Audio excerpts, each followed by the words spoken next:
Yes, sir. Yeah, buddy. Yes. Ladies and gentlemen, man. Welcome. Yeah, with this beautiful bonus episode, man. Y'all got us double backed from Monday to the Tuesday. It's going up on a Tuesday. Got your boy in the club each Tuesday. Dude, and we do got our boy in the club. Yes, indeed, man. Welcome. Dude, okay, so real quick, I just learned this man's last name. His name is Jared Fears. Spelled exactly how you want it to be spelled. No, welcome. Fears. Yeah. It's only one spelling. This is our guest star, man, big brother, community leader. I appreciate that. San Antonio bred, born. You know, showing love to the 210, man. Talk to the people, man. Introduce yourself, brother. What's going on, y'all? My name is Jared Fears. I grew up in San Antonio. I left, went to the Navy, came back, and now I'm putting food out for everybody. This is kind of like a community thing. It's not really just the food. It's about family. It's about connections, and just getting back to our roots. You know what I mean? Putting it all together for everyone. Oh, yeah. Indeed. That's awesome, man. Yeah, we're going to get deeper into that. Yeah, so, dude, we have so many gifts to unpack. I'm excited. The life's exciting. This is the Mirepoix. As you all know, Mirepoix is onions, carrots, celery, reduced down a little bit of butter and fat. Flavor the Holy bomb, Trinity, the flavor base for anything you want to build. It looks and smells delicious. Oh, it smells so good. It's the cheat code for when you got companies over. Just start the Mirepoix and everyone will be impressed. And I swear that on every way, sense, and shape of the word. He's not lying, man. The smells in here are phenomenal. Oh, they're gonna see it. We're gonna do a close up because we're not gonna let this one slide. Can y'all smell it? See, that's one thing that they haven't invented yet. The smell-o-vision? Smell, bro. You know, some of us watched Futurama growing up, and there definitely is smell-o-vision. But here we are, the Mirepoix. We are our own base, a holy trinity, if you will. Onions, carrots, celery is a holy trinity of French cooking. Mm-hmm. And what we got for you, our experience, our talent, and our undeniable charm is the holy trinity of a dang good podcast, start of great conversation. So here we are for you. Jared Fears. What's up? Dude, what's the business, bro? Fears Kitchen? What is that? Fears Kitchen is just basically me moving in my passion. I wanted to put my dad's last name, on something. Dude, it's that family name. Oh, yeah. It means something. Put our pride on it. Because my original name was going to be Everybody Eats. And so that was going to tie in basically the whole theme of what I was trying to do. Because everybody can eat, you know what I mean? Like, it didn't matter like how much or how little you had, whatever you decided that you wanted, there would be a way that you can get food from it, Yeah. And so I wanted to, at least, I ain't gonna say my side of the community, but when you look at San Antonio as a whole, typically the far west side is looked at kind of crazy. We know how to party. We know how to party over 100%. there. And so, down Mirepoix specifically, because that's where I'm from. Like, I grew up, I went to Ed Cody Elementary School, went to Pease Middle School, went to Jay, and I love Mirepoix. I love my hometown. Y'all are the Mustangs, right? Oh yeah, y'all are the Mustangs. Oh, he knows a little bit of something. I see. I was like, but yeah, it's a sense of pride that we all carry, and when you look down Mirepoix, there's not really a lot of options that you can have where there's, obviously people cook from home. Yeah. Homemade. There's a lot of Southern cooking, but there's also a lot of unhealthy food and snacks. Right. And y'all had that Mexican restaurant right across the street from the high school that you could just walk to get food. Man, dude, now there's Fred's Fish Fry. Yeah. Oh, man. All that conspiracy behind that one. Say, for those that live in San Antonio, you know what Fred's Fish Fry is. Maybe you don't. That's one of 4 or 3. Somebody correct me if I'm wrong. How many French fish fries are there? Oh, no, there's like 50, bro. There's not 50. No, they're all over. They're all over. San Antonio? Bro, there's definitely more than 4. Oh, you know what? No, wait. Here's the nice part. We got some people watching. They can let us know. Yeah. How many Fred's Fish Fries out there? Is Google on that? Like, do they have a? I'm sure. There are 36. Somebody look that up for me real quick. Just look up Fred Fish. How many are and around? Honestly, back in the day, it was like, like, I mean, we went like right across the street. Now, it wasn't even a bad thing. Like, to me, honestly, I felt like we enjoyed Fred's fish fry. Like, it was just something to do. Look, bro, just real quick, you guys. So I had to put that in there. It was just something to do. Just scrolling. It just keeps going.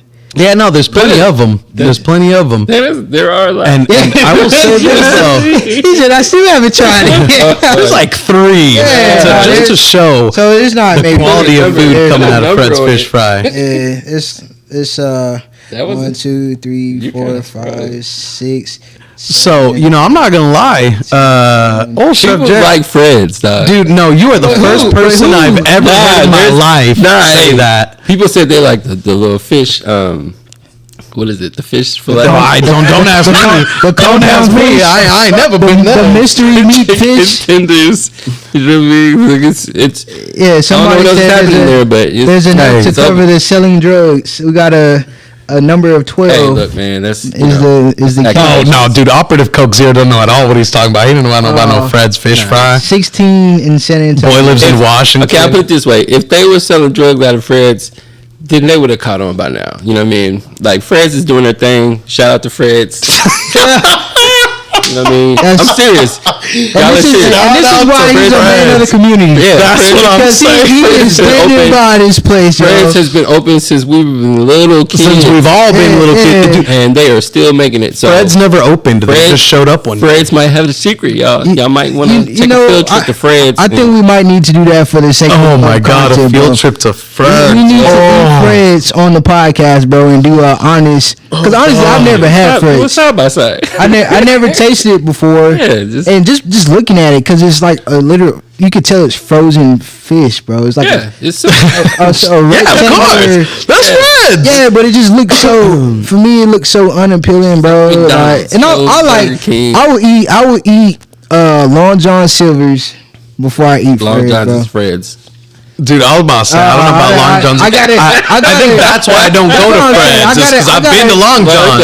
I gotta taste. Long John's and Fred's might be getting their products from the same. Yeah. You know, all right, hey, that's what I'm saying. If that's the case, they're not alone in that. Because we don't see no lines at Long John's either. Yeah, so, you know, if that is the case, then hey, look, dude, Cisco go hard for everyone. All right, they're not alone. I bet you every city has their own Bobbity Doobies fish fry, and it's just the Long John Silver's menu, you know. But I've never seen so many of them that are still somehow prosperous, dude. Because some people are for the community, you know. Honestly, but before. But how do you do that without being there? Like, what you mean there for? I literally never see. I'm gonna say this: people go. DJ Khaled. Fred's fish fry. They didn't believe in us, but God did. You can read. Look, see, look, God believes in Fred's fish fry. Jesus Christ! You can click on Fred's and read down the thread and see how people support Fred's. Dog. Like there's something behind it, dog. I don't know what it is. It's called crack. I'm not saying that it's that the food is just amazing. So let's go to Fred's. You know what I mean? And we're about to let's keep it real. Let's keep it 100. Are you being paid to say that? Nah. I'm not being sponsored by Fred's. Hey, blink twice if it's not safe for you to say your true feelings, bro. Because I've never heard of Fred's. Not once have I ever heard someone say Fred's is. Y'all go down the rabbit hole. Y'all see it. Y'all definitely see it. I'm gonna have to do this tomorrow, to be honest. Like, literally tomorrow, I'm gonna just swing by for lunch. Let's do it. You're gonna hit me up. Okay. Oh, you're gonna go. Yeah. Okay. Yeah. Yeah. I'm Which gonna one? do it. What's the closest? Which one do you recommend? I don't know. I'm hearing this one about the one on Mirepoix. That's what you're telling us. 410. It's up the street. That's all right. Yeah. I'm closest one. Y'all gonna hear us on Monday. Yeah, so if you don't follow us on Instagram, perfect time to give us a follow on Instagram, because you'll bet to get all the behind scenes of Fred's fish fry. Yeah, but let's backtrack a little bit real quick, man, because we kind of jumped the gun a little bit, man. Introduce yourself, good brother. Okay, so might have new. Man, I'm gonna give y'all a whole special introduction. This episode is all about gift giving, community loving, and here we are right off the top, loving the community. Yes. My name is Gilberto Casimiro Valdez Arias, the guild master for the guild, and I don't support Fred's Fish Fry. I can't put my vote in that. We can't be rude to the guests, bro. We're gonna find out tomorrow, though. Yeah, he's gonna prove me wrong. I'm gonna walk up in there, be like, you know what? This is honestly worth what I paid for. Y'all let him know in the comment section what he should order. Oh man! For anyone who knows the Fred's menu, because exactly. I never Y'all's go to. That's what I'm talking about. Watch it just pop off like everyone. I feel like we're gonna see SpongeBob pop out the box. Like, you want a Krabby Patty? I'm not really sure what to expect from this.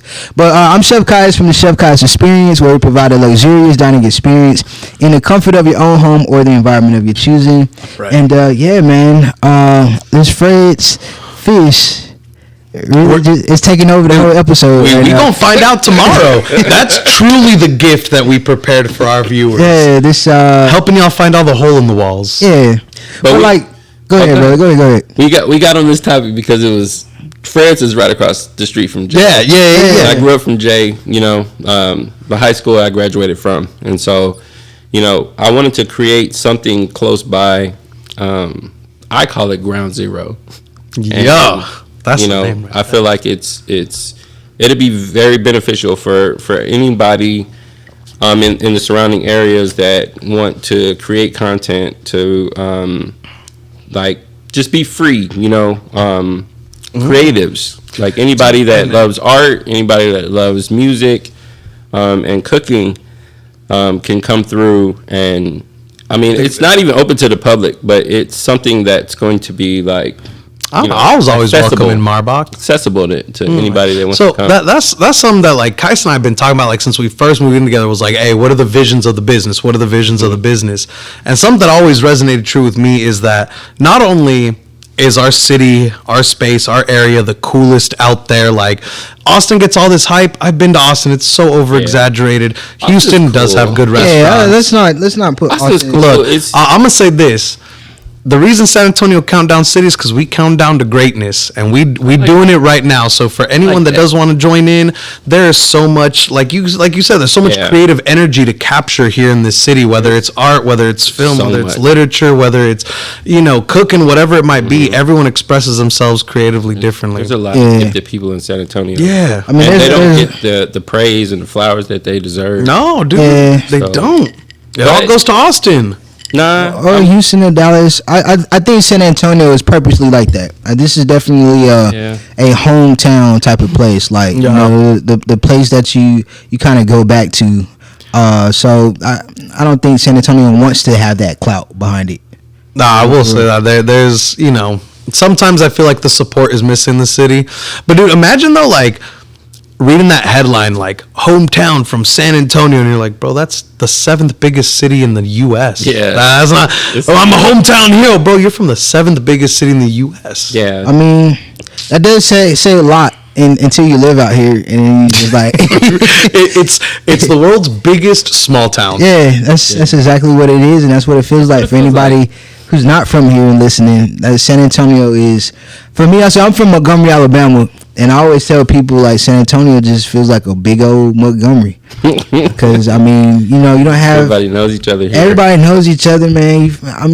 But even if you don't, people move in similar fashions. Yeah, dude, but it's when you get connected with the right people. San Antonio supports. San Antonio shows a lot of love. San Antonio has a lot of people who will back you from. Somebody that can walk amongst the saints and the sinners. You know what I mean? And that is a perfect for San Antonio description right there. Is because I feel like I've met a lot of saints. You have to be connected with the right people in order to really see San Antonio in the light that it is. Because San Antonio is actually a beautiful place, and I grew up here. I love San Antonio. You know what I mean? All the places that I've traveled to, I've been to maybe 15 different countries. Traveling through the Navy, even different states that we were stationed at. You know what I mean? I met awesome people out there. Yeah. And, we kind of had to rival with them against our hometowns because when sports was playing, you know what I mean? That's what you do. They were like, "You San Antonio, right?" You know, so yeah, like you're damn right. yeah, I'm like, you know, you repping it wherever you go, dude, and people do and I'm know back San here, Antonio. like People. I'm back here on the same street that I grew up, you know, or not the same street, but on Marbach, you know. The same further hood. down. Yeah. Around you. So it's there's a lot to it that you can peel back the layers with. Yeah. You know, and A lot to dive in, and it's funny too that you mentioned like going to all these different countries. When I was in Japan and I told people, "Oh, I'm from America. Oh, where in America? Oh, I'm from Texas. Oh, Yeah. the Alamo." And I'm like, yeah. Yeah. You know, Texas has so much. And this random old lady looks like 75 here in Japan is like the Alamo. And I'm like, you right. Yeah, it's amazing how much people take interest in America as opposed to America taking interest Dude, in other okay, places. I'm sorry. Can we dive into this? I'm so hungry. I'm thirsty. I've been sipping. I like grabbed this drink. Yeah, I felt so bad. I'm almost done with mine. Like y'all sipping already. Let me get started on this drink. All right, so we'll do a cheers. This episode is all about gift giving, talking about community. We're here showing y'all, especially love to San Antonio, but you know, my question is a lot of people for their hometown, the ones that come out, they always say they got it out the underground. It feels like every city has their own underground. Got it out the mud. Yeah. Before we dive into food and drink, do y'all think San Antonio has an underground? And if so, what is Oh yeah, 100%. And so me and Jared were talking when he arrived because we both kind of started in similar places, and I feel like the underground is kind of like the ghost kitchen that's in the crib, like you know, or whatever you could do, whatever Anywhere. you can use anywhere. Who's ever willing to buy, you know, you're just in that straight hustle mode, and that's kind of a self-inflicted underground because you know, like you're the one who's deciding to, you know what I'm saying, like it's just the determination to know that I know there's something better, but I got to do what I got to do right now. It shapes you. Yeah. Okay, It so definitely shapes you. if anyone watching right now can tell me if there's a much cooler San Antonio underground, like if you're telling me we got raves happening out in the farms or in the cornfields or underground or something,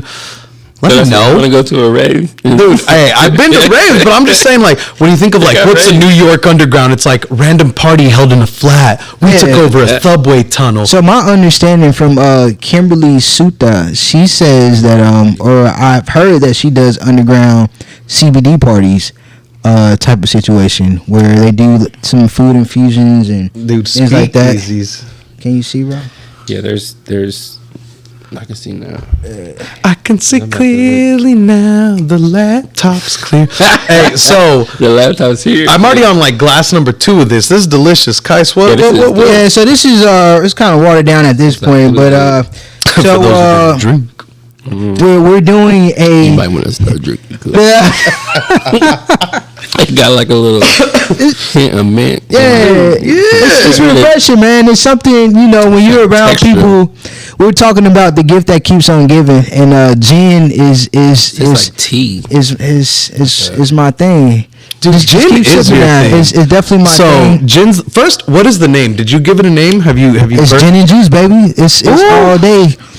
Gin and juice. Gin and juice. So what it is pretty much muddled blueberries. Did a little bit of orange juice, some citrus juice inside of it.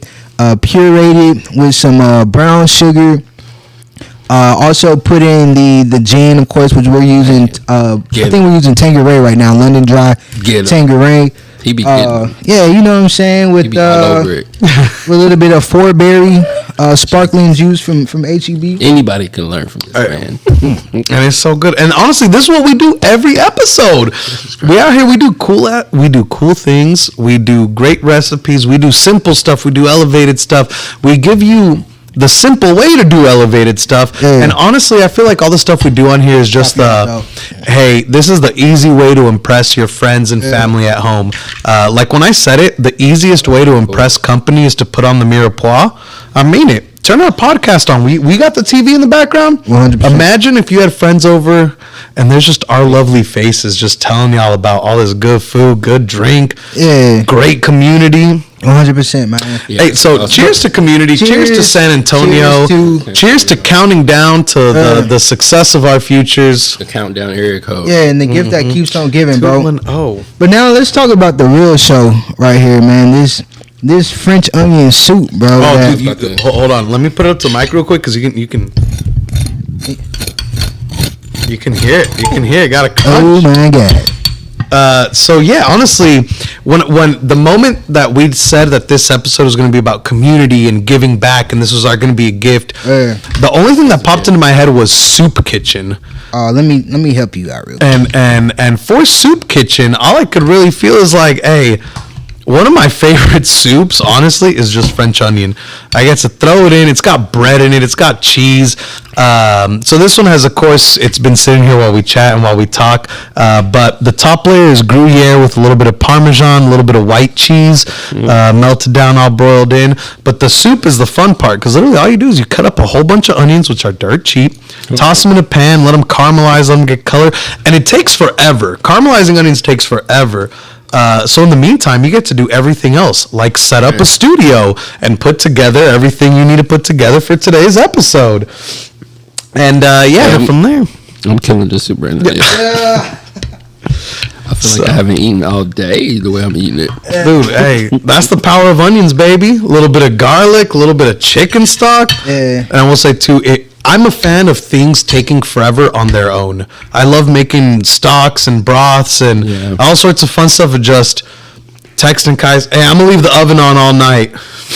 Just knowing tomorrow we're going to have some delicious. So, yeah, French onion channeling my Soup Kitchen, hey, this is what I feel like is giving back, something I learned from the community as I worked and did. And yeah, dude, it is a gift. I'm not gonna lie, French onion. It feels good to the soul, man. Yeah, I can appreciate this. It feels like a gift. 100%. Dang, I'm sorry, I just took my first bite. You did it. Hold on, let me.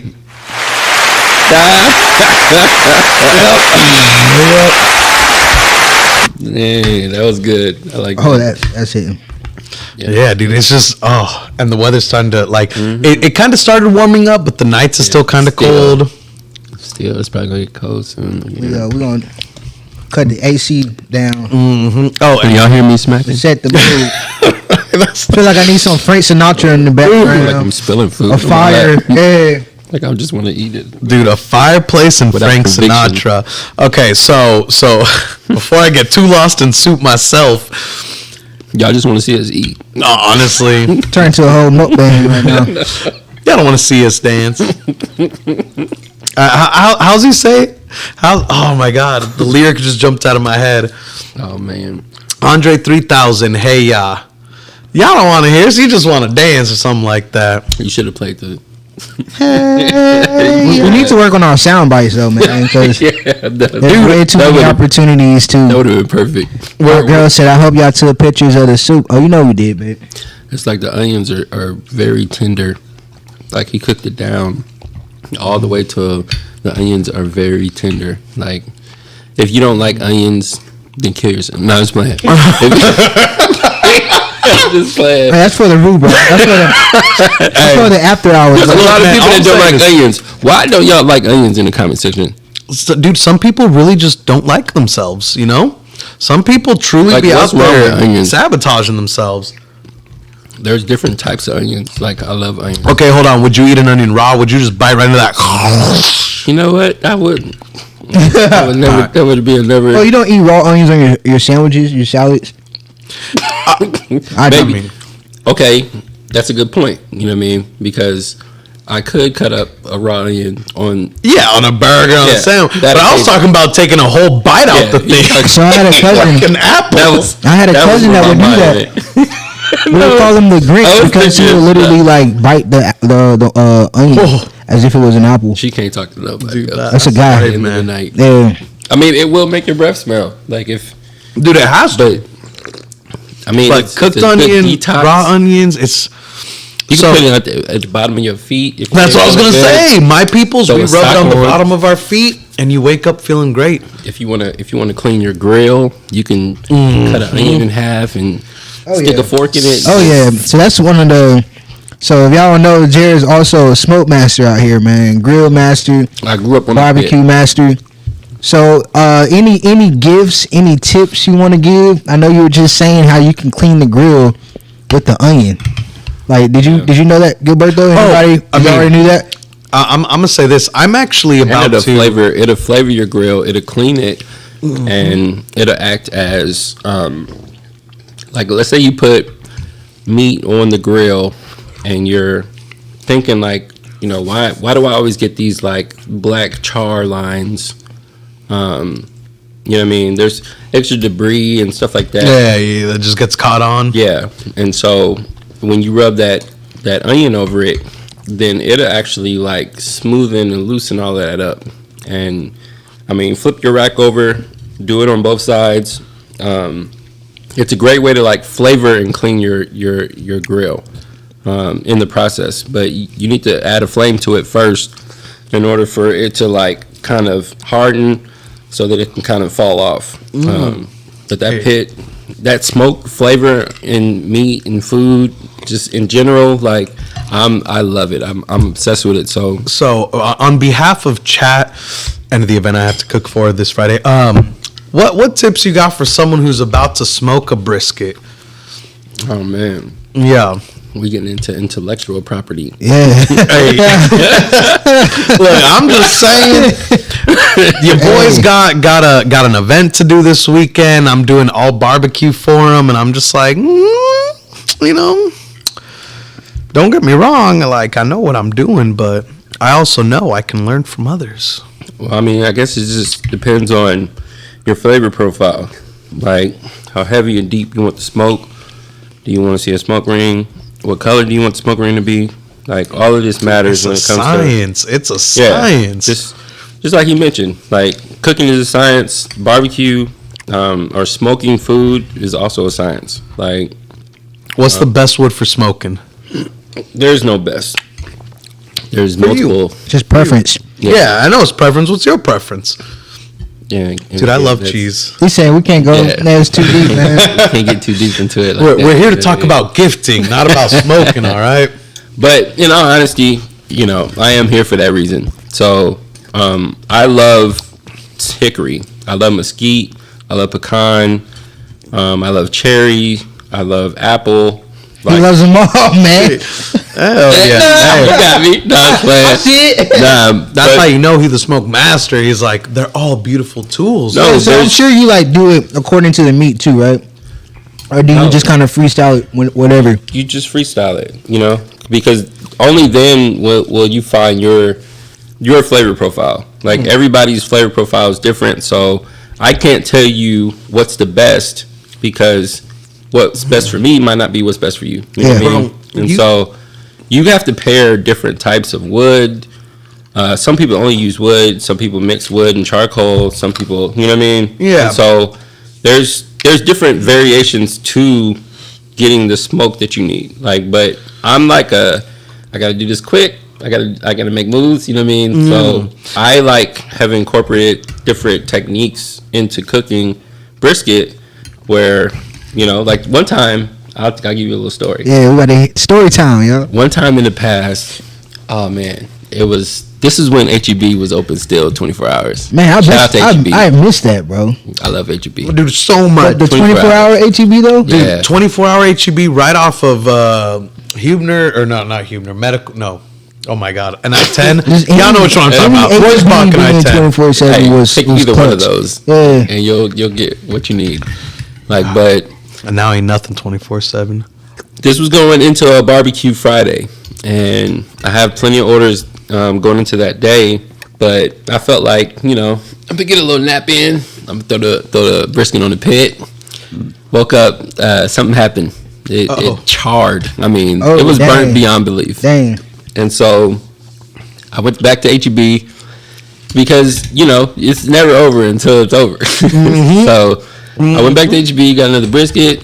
And then that's when I kind of taught myself, like, okay, well, brisket is a matter of pounds per hour. Right. So if I can kind of just cube this a little bit, then you'd be it'd be less hours per pound. You know what I mean? So I looked up plenty of YouTube videos where they were just Xing out why you shouldn't, because the flat and the point is supposed to stay together, and the juices from the point is supposed to just ooze into the flat. You know what I mean? Keep it all juicy, or else it's gonna be like a turkey. Well, most people don't like turkeys because the breast meat is dry, but the dark meat is good. So a brisket is like a turkey. So the flat, which is the lean meat, is like your turkey breast. And then the dark meat is like, you know what I mean? All right. So, going. I just cubed it. I was like, God did? No, God did. I want that on the soundboard. Sure enough, it ended up working out. Like, everything was super tender at the end of it. And so I was just like, okay. So when you saying cube, are you like saying like the burnt ends like style, like to where they're like? Nah, I'm talking about cutting sections of the brisket to like let's say making a brisket 3 pieces. Okay, got you. You know what I mean? Oh yeah, man. So that's, you got a lot more time to just cook it as slow as you want to. And that's funny you say that, because I was actually talking about that yesterday when I did a porchetta in like 2 hours. I was like, some people will tell you, this is like a sin to do in the kitchen. Like, you cannot do it. But in a crunch, man, when you don't have no time and you just gotta improvise. Yeah, you gotta make something crack. That's what cooking is to me. Yeah. Like you're gonna get to a point where you're gonna mess up. Yeah. So don't be afraid to just look up something. And I mean, somebody will reach out to me and ask me how to make something, and I'm like, dang, you can YouTube it almost. You know what I mean? In today's world, like, dude, honestly, you got different variations. Look, I would YouTube 5 different. Okay, 5 is too ambitious. I would say 3 different chefs, different ones, from the country of whatever you're trying to make, and then you would get the likeness of what each one has in their recipe, and then use that as your base. And then take whatever ingredients that you love and apply it to it. And I guarantee you would never go out to eat. Well, I ain't gonna say you'll never go out to eat again, but you know what I mean? You'll at least be able to cook some stuff that like you care about, and you love, and you enjoy. And that's a true gift. Learning is easy. So many people are like so scared about it, or don't want to do it, or they don't want to mess up, or whatever the case may be. But learning is so easy, and earlier you had said something that really just like clicked, because when I thought about gift giving, when I thought about giving back and actually applying myself in that type of realm and world, one of the things I thought about is, man, this is good. There's so many types of volunteering, There's so many like things to do to give back to the community and help out, and everyone has their own method of doing it. It's like anything else in the world. Same with cooking. Everyone has their own method of cooking. Everyone has their own inspiration, their own style, their own palette, their own thing. The only way to figure it out is to just go do stuff. And that is truly, truly the gift of life, is that you are able to go do stuff. I used to think I hated volunteering. When I was in high school, early college, I'd tell everyone all the time, if you go volunteering, you're an idiot. Get paid, go get your money. You say what? I said I hated it. Volunteering? At the beginning. Yeah. Of life. Well, not of life, but like high school. It Early, seemed like after. It seemed like something that I was forcing myself to do. Like outside. I wasn't volunteering.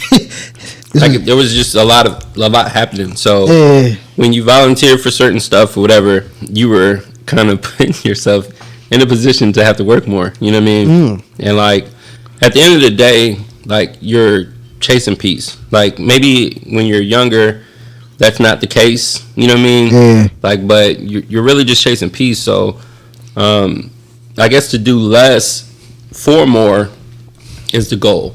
You know what I mean? But when it comes to like giving back and giving your craft back, doing things kind of unorthodox so that people can kind of see like, there's a different way. It's not just a traditional norm. Like that's what I feel like now, that's what I'm about right now. Like that's what it's about, finding your own way and finding your own way. Cause that's how I started to enjoy volunteering. Cause I found out working a shift is not how I volunteer. No, you will not convince me to go work a shift at the soup kitchen, even though I have thousands of times.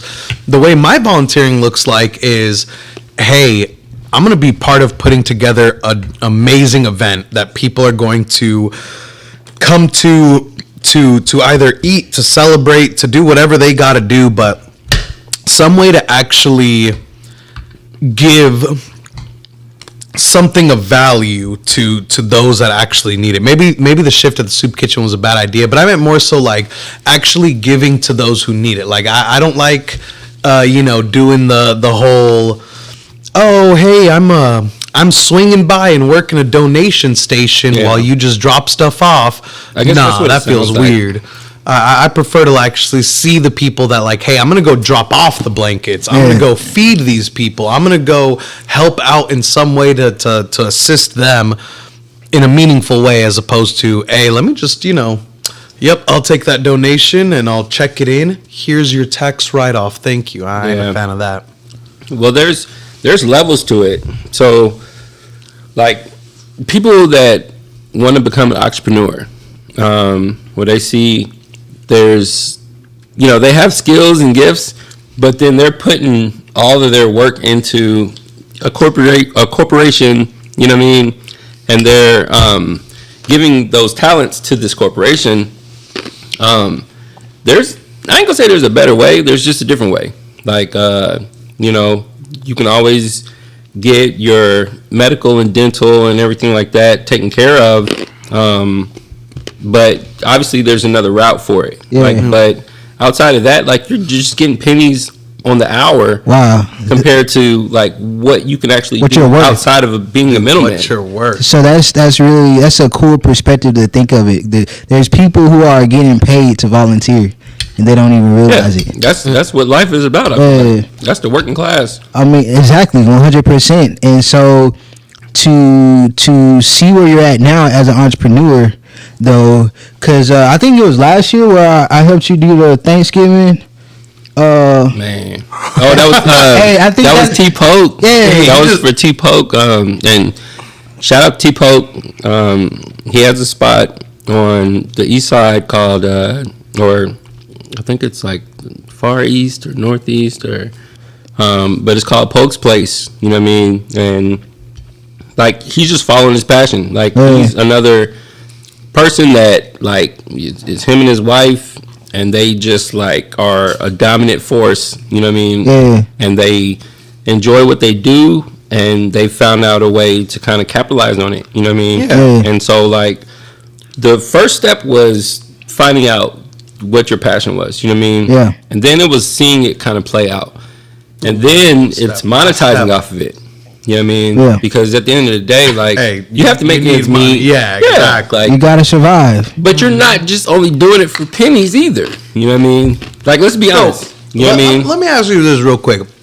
What is a better way, and this is for both of y'all too, what would you say is a better way to be a part of the community, to embrace the community? Obviously the answer is both, but if you had to choose one or the other, getting involved in charities and volunteering your time and all that, or supporting local business? And I mean that in the truest sense. What would you say is better for the community? I think it depends on the person. Because what's going to be better for the community is whatever you're best at. It doesn't make any sense for you to be involved in the community and you're not a people person. Like, if I'm better at giving my resources than, talking to people, shaking hands, things like that, then that will be, ineffective. So that's going to really depend on the person, in my opinion. Because you got billionaires who would love to donate to these low income people, but they can't really have a conversation. Oh, okay. I was about to say, wait, there's billionaires out there donating to people like me? 100%, bro.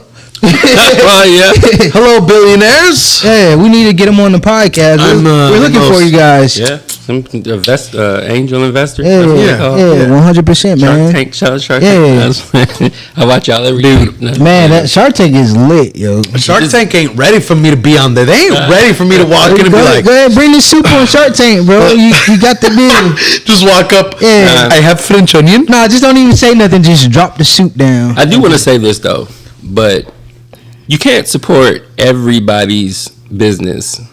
Like, when it comes to somebody moving in a way where they're not moving honest, or they create beef or drama amongst a community, and then they also are running a business, and they don't think that the two is going to meet. You know what I mean? Especially in San Antonio, like y'all mentioned before, if it's going to be a small city, a small town drama, big city, then small town drama, move accordingly. Like, let's kind of get away from slang businesses. You know what I mean? If we're gonna put ourselves out there and make it to where we're being taken seriously, then we got to move. We need to present seriously. Yeah, we got to present ourselves in a better light, because there are a lot of people who will get over on you just for money, and I just don't understand that concept, because the reputation that follows or precedes that, you still have to like have somebody like refer you, you know what I mean, in order for you to get the next gig. For you to actually sustain a business in San Antonio, you gotta have that reputation. And I mean, you're damn right about it anywhere, but I feel like in San Antonio especially, this is a city about reputation, right?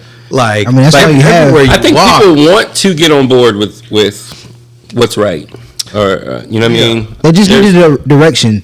I think we're coming into a place now where like we're starting to see the people walking the paths that make me think, okay, we're the next up. Yeah, this is what it should look like, and this is how I get there. Like, we didn't have, like, I'm not saying we, like, I didn't, because my parents, look, y'all, my parents are married still to this day.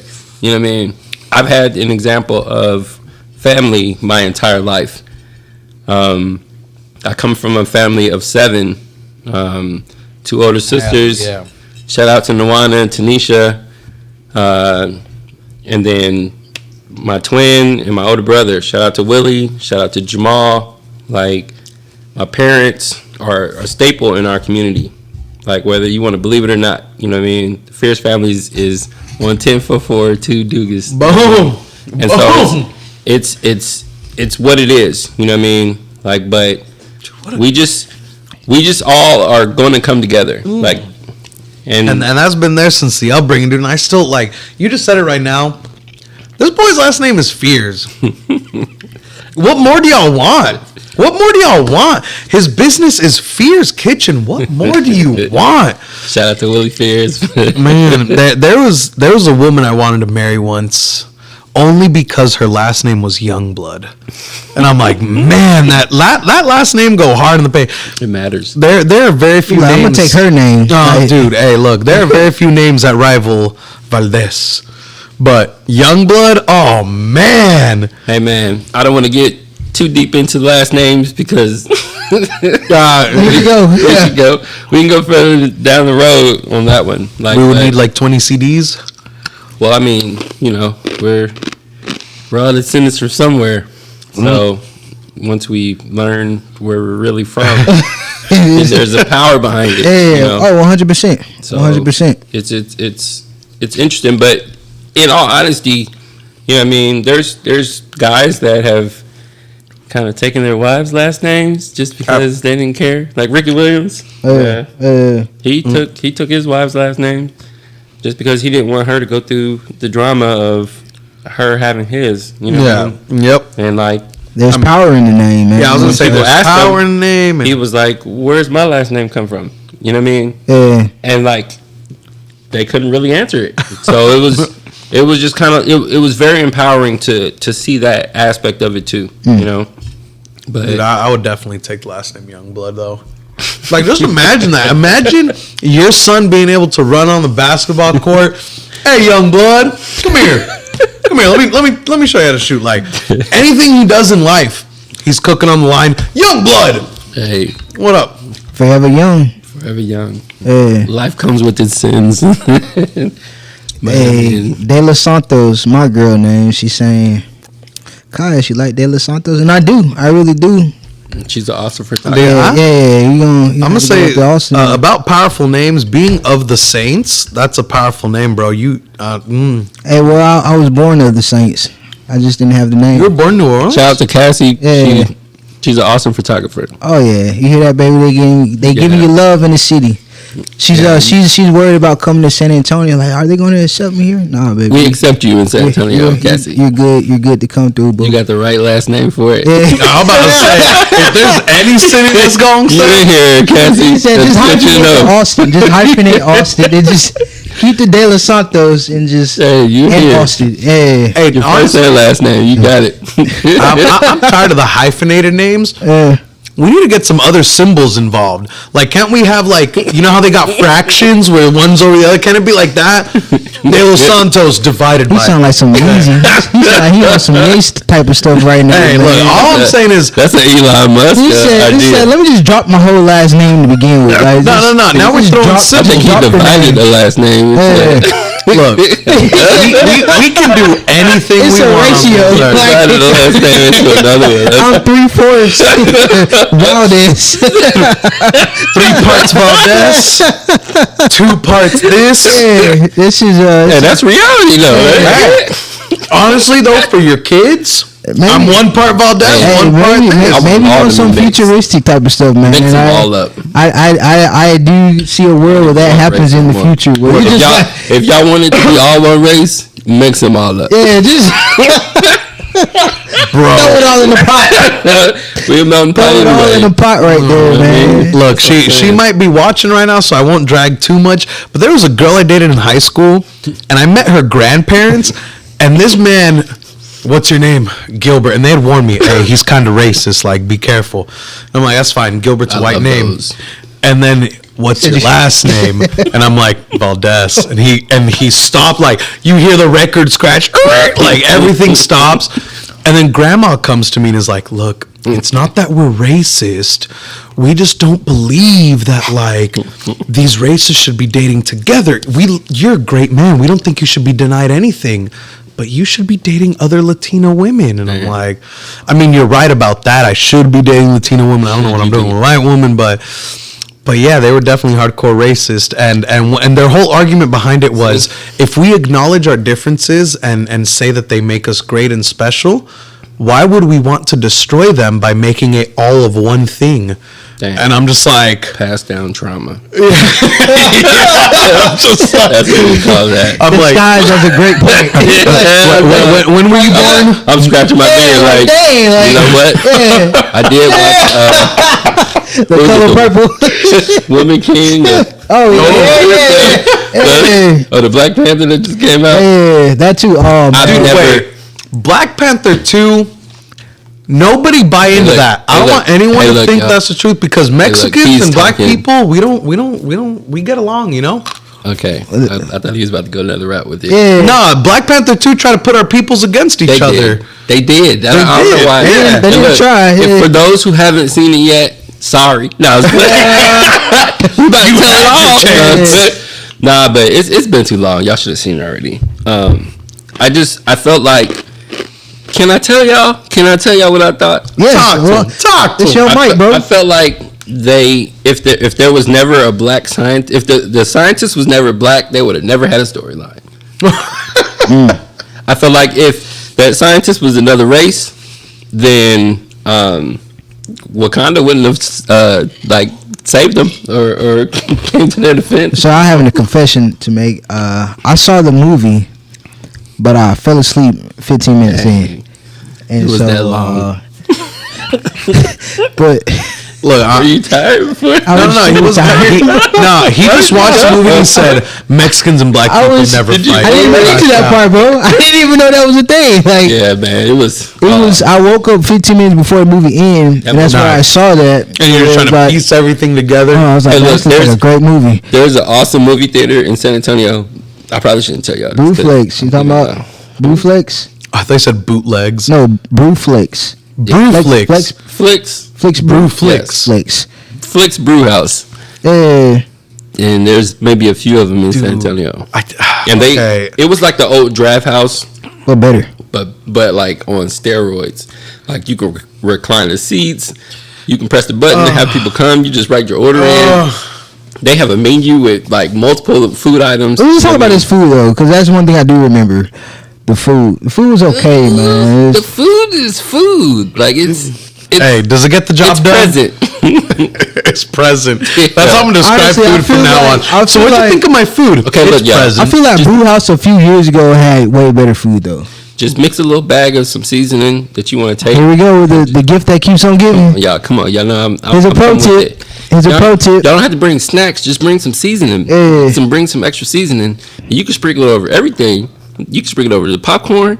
You can sprinkle it over the food. And then it's gonna be better. Yeah, you know what I mean? I was about to say you can sprinkle it into your drink. Go to my website to get the ingredient. No, There you go. So some pro tips right here though, man. I have a theory, bro. Anything that sucks typically just needs salt. Stoneworks, I went there. Yeah. Hey, look, Uncle Chris steak seasoning. I'm gonna say. Oh yes, sir. That's a staple. Yeah, that is a staple, 100%. When I first moved to Arizona, when I went to old ASU, there's a city in Phoenix called Scottsdale. Super filthy rich, whatever. But my freshman year of college, there was a new place opening up called Studio Movie Grill that was from Texas. These guys, I was 18 years old, and I'm like, oh, I'm from Texas too, because in their little interview trailer, they had a come and take it flag. And apparently I was the only one who was like, come and take it. Boy, stop playing with me, Arizona. That's my people's flag. Yeah, like, give me that. And they're like, no, wait, we're from Dallas. You know, that's where Studio Movie Grill originates from. And so when it comes to those movie theaters that you can drink and eat at, I'm about to get one of them. I always feel like Studio Movie Grill has my heart because they definitely made me a manager at 18 years old when I had little to no experience. So all day. You gonna get flesh. But what I was going to say is there was most recently I hired someone from Flick's Brew House to be my manager, and she was not a good one. It was a total decrease in what I had before, and what I had was nothing. Hold on, y'all. I got to use the bathroom. Get wrecked. Let's go. But on that note, though, honestly, all the movie theaters, I'm a big fan of the drive-in theater. I like driving up, having a cooler in the car, bringing my own food, bringing my own comfy chairs. Yeah. You can ask. I mean, I doubt he's like actively participating, but old Operative Coke Zero and anyone else from the gang, that used to be like our summer activity. Because there was a drive-in theater that would give you 2 movies for the price of 1. So it'd be like 4 or 5 hours of entertainment. We would just pull up, post up, park, put the radio on, hop out of the car, get our chairs up, pull out the. That sounds pretty lit. That was in the mission. Oh yeah, the missions. Yeah. And now due to Six Flags COVID, had it too for a little bit. Six Flags had it. You pull up to their parking lot, and they have food trucks out there and. all right, let me ask you this. Yeah. Can you name all 6 of the flags that are above Texas? 6 other flags that are above Texas. Yeah. No. 6 flags over Texas. Hey, no, I'm serious. That's where they get their name from. There are 6 flags that hang. It's the Texas flag, on giving. the Texas flag, the U.S. flag, the Mexican flag, the French flag, and there's 2 more. And these people are allies in the Texas Revolution. My phone's dead. Can anyone chat look up to me what the other 2 flags are? Because my brain cells ain't there right now. Anyone got a phone on them? Y'all got a phone on you? Look, I'm just trying to figure out what the last 2 flags over Texas are. Just look it up. I know it's France, Mexico. Oh, Germany. There's one of them. There's U.S. and Texas. So that's 5 flags. There's one more flag, and I swear, if it's something like Thailand. Dude, what is this? Yo, girl just let us know she's always wanted to go to a drive-in theater. The 6 flags of Spain. Okay. Yeah, so Spain, France, Mexico, Texas, Germany, and the U.S. Those are the 6 flags of Texas. Dude, also, shout-outs. Look. Me and Jared right now, flip buddies. We flipping these phones. We out here talking about it. Y'all are making us lose our credibility. Hey, listen now. This flip phone, it's the Z4. It's I ain't gonna say it's the best. Ooh. Obviously, there's other versions, or I guess it's up to you. It's like what you want. Yeah, you got to discover yourself. You got to try a lot of phones and find which ones you want. Yeah, but dude, like, I love flipping though. People like iPhones. I mean, some people are born dumb. We love iPhones. Check the pictures out. Let's see who take better pictures. That's all I got to say. Hey, this Z Fold is competing now. Hey, I'm gonna say that I've taken these pictures and I've had to open up the book and hold it right and take the picture. Like hold it. Look at him. He's got like 16 cameras on there. I'm not impressed. So I would keep. I have personally touched Steve Jobs. I'm not impressed by this. I do like this miniature TV in my hand right here. This miniature iPad. This is cool. Okay, you can fold it. You can get a regular size phone if you want. My mom, she wanted Tuscan chicken lasagna. Oh, that sounds great. Oh, that's Thanksgiving. One of her favorites. Hey, did you make turkey this Thanksgiving? Oh yeah. Well, actually, I did the whole spread for our family this Thanksgiving. And since I had acquired new skills with catering, I felt like I wanted to show off. I'm so happy you put your chest out with that. Like, I got new skills with this. I'm catering. Hey. This is the most humble you'll see me put my chest out. It's just like dude, you can talk your talk here. It's a safe space, bro. Everyone knows. I do want to get into that because you can be as skilled as you want to be, and you can lose it all in a day. Mm-hmm. And everything that you spoke on that you have to back up now, you know what I mean, will probably get passed to your kids.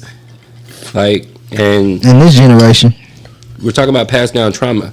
You know what I mean? Yeah. So you personally just want to move in a way where you always exert humbleness. You know what I mean? Because it could be gone at any minute. You know what I mean, in life. And so that's how I move when it comes to business in a sense. You know what I mean? Mm.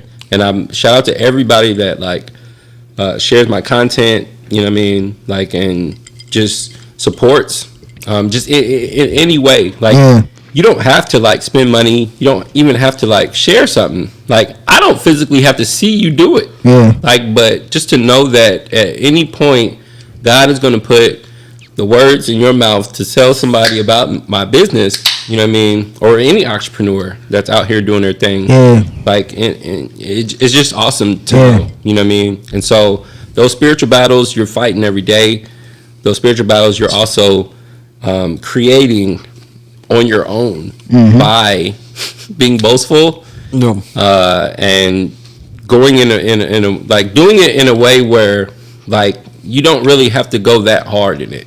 Because it's going to speak for itself. The quality of what you're doing is going to speak more volumes than you can ever say anything with. Dude, that's why most people hate me when they first meet me, is because I can talk that shit. You my quality of work shines throughout the entire universe. But the way I hype myself up and the way I talk about it shines through the entire multiverse. I can't tell you how many people are like, dude, I hated you when I first met you. And I'm like, why is that? Because you walked around saying you were the best at everything. You were better than everyone, that you could get it all done. And I'm like, and how come you don't hate me anymore? Because it's true. Backed it up. Yeah. There's a machismo about it. And it's not necessary. My peoples. That's what I mean. You know what I mean? And you're moving in a way where you're inviting the enemy to attack you. Oh, dude, all day. So that's why they hate me.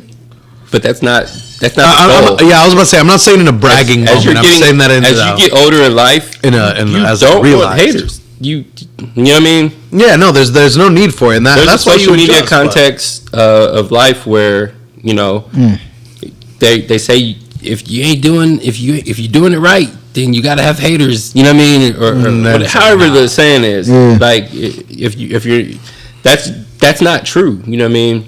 There's always going to be somebody that's in a position where they're watching you do what you do. Yeah. And what they're hating is the idea that, you're bragging about it. You know what I mean? But in a sense, it's you don't have to. You know what I mean? I already look up to what you're doing, but as I see you do it a lot, I might have some people that might want to take it from you. You know what I mean? So calm down. You know what I mean? And so it's just... It's not necessary. It's never about what you do. It's about how you do it. And that was something that I learned super young in my age is it really truly does not matter what you're doing. You can be wrong as long as you do it the right way. And I don't mean that like, be slick about how you get over with your... No, I mean more so like, you can be wrong, you can be incorrect, you can be doing perfect. A thing. Yeah, but if you do it the right way, you know, and you appreciate what you have and you appreciate the people that help you create it, do it, and be a part of it, like you said, there's really not haters. No one can really hate on a person who's doing the best he can in the best ways. People do hate. Like, what I'm saying is, like, the way people hate, you will create more of it by boasting. You know what I mean? There's certain places that you live where a lot more people might be doing a lot more bad than good. You know what I mean? And so, like, you're advertising, you're putting it on display. Like, anybody that, and this off topic, but when you pose, you take pictures and stuff, you're proud of what you look like. You know what I mean? You're putting it on display. So, for the female that always wants to take the picture with the butt out, you know what I mean? They want to turn around like that. Like, you're putting it on display. If I want to cook food and show people what I could do artistically to get people to want to view me more, like, I'm going to post it because I'm proud of it. You know what I mean? Right. And so this is what I'm going to attract in return. And so when you do it in spite of your hater, you attract your hater. When you do it in spite of love, obviously there are people that are going to hate the love because they're just not getting that love. When you sit in the dark long enough, you don't like the light, you know?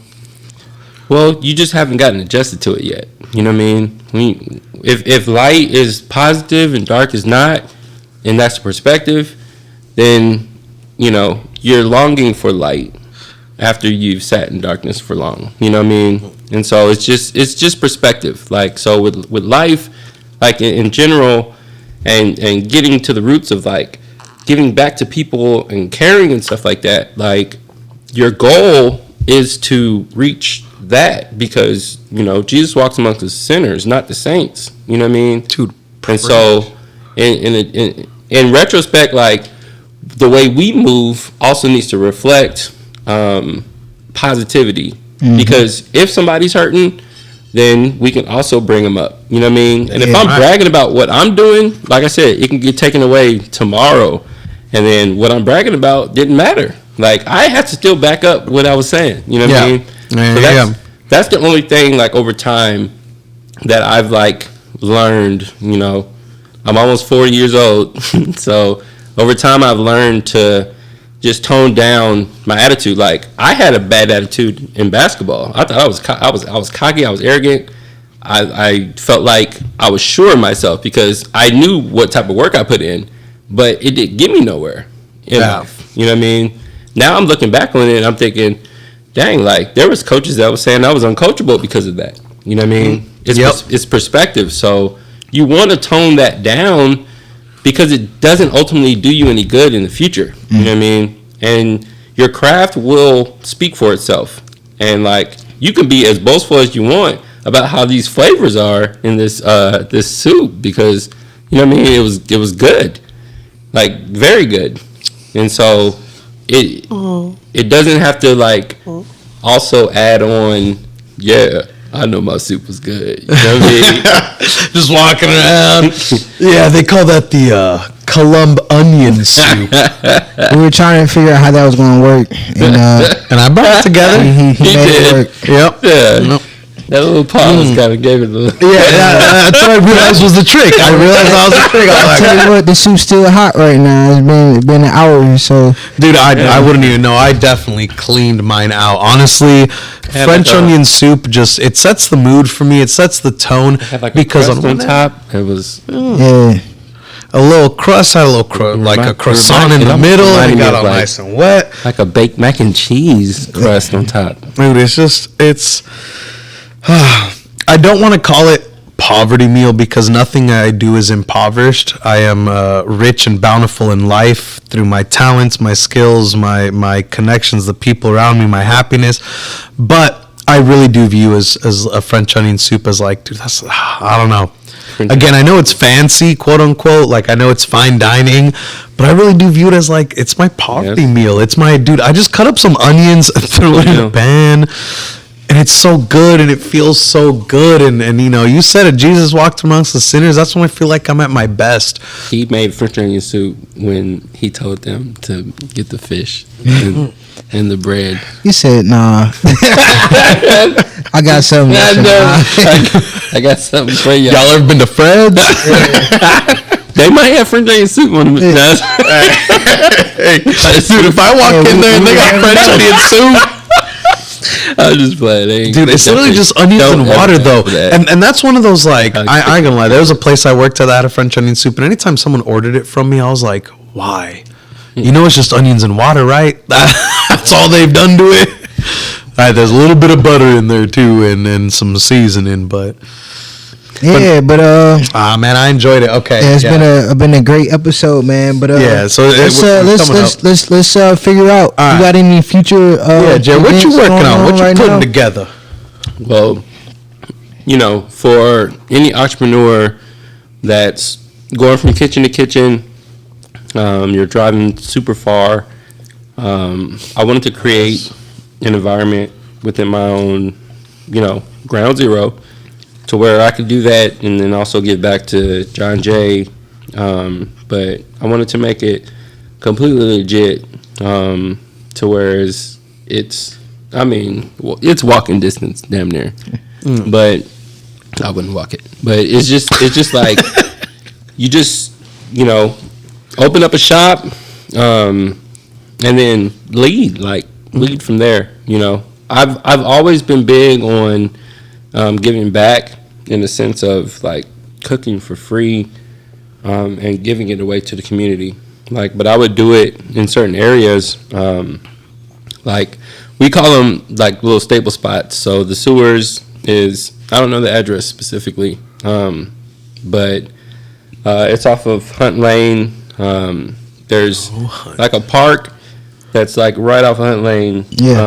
And I mean, it's perfect for kids. Like, not the duck pond. The duck pond's in Heritage. Yeah, I was about to say duck. That is the number one spot that we were doing everything at, where we were doing giving backs. But they started renovating the playground area, so we kind of had to put that on pause for a little while, and then it took away from the essence of it. You know what I mean? Because it was just like, Adams Hill. Like, I'm not from Adams Hill, but shout out to Adams Hill. Shout out to Heritage Park. We had plenty of friends on that side of town, on that side of Heritage, that we would always like ride our bikes over there and kick it with everybody. And Columbia, they did football, and you know, I don't know if they still Columbia, but it was a huge staple like of our childhood growing up. And so the park is literally right outside of that. But the duck pond would definitely be a place where I would still give back. Yeah, and then it was like creating atmosphere where people could come do spoken word, they could perform. They would even be like, that's the underground. That's what I was talking about. Different competitions, like obviously you think barbecue because it's outdoors, right? Yeah. Like, but I mean, we could, like, there's components that you can kind of buy and do the gas on them. You know what I mean? I wanted to set up like a whole theme out there like that. Yeah. This is my vision for the future. I was thinking about like a food trailer way back then for that, like, but not to operate out of. You know what I mean? And then opening up a kitchen could kind of just solidify it, make it home base. You know what I mean? So it had a structure, and then from there, I can really give back like I want to. And that's my goal. You know what I mean? Like, and it's crazy how that kind of like warps, or not warps, but kind of pushes us. At least, you know, there's a bazillion and a half different types of people out in this world. Everyone has their purpose, their God-given mission. But I feel like you and I really do resonate on what we can provide for the community in that sense. And it ain't crazy how that's one of those things that helps motivate and push and drive. It isn't like, hey, what do I want to be cooking, or what do I want to be making money off of? It's, hey, what do I need to do to get to the place I want to be at so I can provide this, create that? Yeah. Like at the beginning of it, obviously that's, in the forefront, like you will think about the expenses. You will think about, but once you get to a point where all that starts to kind of free fall, then your mind can free up and think about the bigger picture. And that's really what got you there. You know what I mean? Yeah. For me, cooking is therapy. Like cooking has been something that I was doing when I was in the military. Shout out to CVN 68, the Nimitz, all my Nimitz family. You know what I mean? Everybody that's on different sides of the worlds that, we all came together on the ship to not really know what we were doing, but we were there. You know what I mean? We were there. And then we figured it out. And we created family within that. Y'all were the reason that I'm comfortable cooking for the masses now. You know what I mean? Like, I would cook before we went on deployments in the Navy, and people, or even after, and people would be like, man, this food made me feel like home. You know what I mean? Yeah. So it gave me that good feeling. It gave me a sense of pride, and it made me feel like, all right, this is what I'm supposed to be doing. And so when I got home, it just kind of resonated. I'm utilizing like a lot of skills that I didn't even really like take into consideration that I would be using from the military for myself now. Pulling it all together from all the inspirations.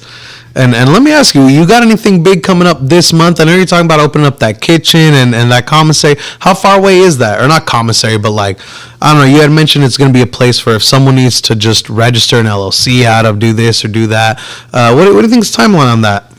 Man, I'm pushing for the beginning of the year. Boom. Yeah. Maybe within the next couple of weeks. Does it already have its own name, or is it still just associated with Fear's Kitchen? No, it's Fear's Kitchen. Boom. Yeah. That is Fear's Kitchen. This is going to be exciting, man. And that's at Fear's Kitchen on Instagram? Yeah. At Fear's Kitchen. And then what's the website? One word. FearsKitchen.org. Boom. All one word. Yeah. Long awaited thing that's going to be happening here, man. Dude, I'm excited to see it. I was about to say, he was showing the space, showing us the kitchen. And I just want y'all to know, like, probably, maybe a few years back, like, I had met Chef Caius, and, I mean, he's the real deal. Like, just speaking from the past till now, like, I mean, all hats... If I could wear multiple ones, all hats off to this guy. You know what I mean? That's like, a low, bro. He's been kind of a catalyst for a lot of up-and-coming chefs, up-and-coming cooks, up-and-coming people that just love food and they just want to make money doing it. You know what I mean? Like, I came from a place where it was, my back was against the wall because I didn't want to work for nobody in the military. And so I started cooking. Actually, there was a girl, her name is Valerie.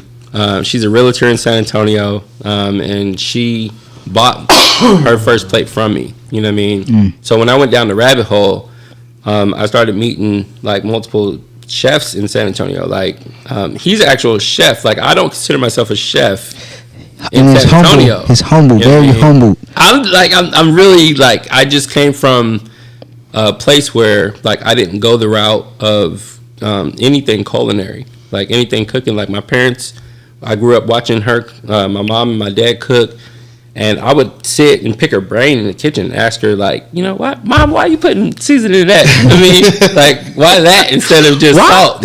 Why that? And she would just tell me as she's cooking, and I'm an absorber of things that I find interesting. And when I came across Chef Caius, I mean, it was just like, even in his prime, like, I felt like I was watching a Goku movie. There you go. That's what we like to hear right there. God, like, anytime we can make life anime. It's just the elevated meals, just the flavors. Like, I had got like some Parmesan wings and stuff from the past. And that was like OG, man. Yeah. That's a time travel right there. That was OG. I remember eating the wings with my wife. You know what I mean? And we both looked at each other and was like, "Damn."